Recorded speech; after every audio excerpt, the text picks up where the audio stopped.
যেদিন থেকে বুঝতে শিখেছি সেদিন থেকে শুধু দুর্নীতি দেখে আসছে। কবে সেই সবে দুর্নীতি জানতে চাই। কার কাছে প্রশ্ন করবো আমি? প্রশ্ন করার মতো কেউ নেই, শুধু নিজের ভিতরে চেপে রাখতে হবে।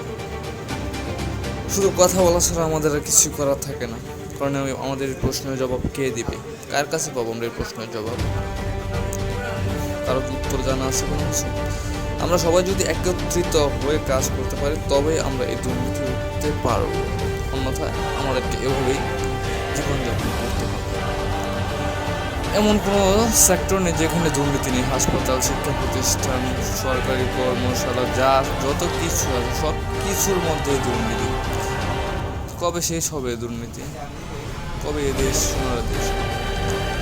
কবে দেশের মানুষ আল্লাহর উপর ভয় করে, আল্লাহকে ভয় করে ইসলামের পথে ফিরে আসবে? কবে মানুষ মানুষের পাশে দাঁড়াবে? কবে সবাই একসাথে হাসি খুশিভাবে চলতে পারবে? কবে মানুষের সুখ সবাই ভাগাভাগি করে জানতে ইচ্ছে করে?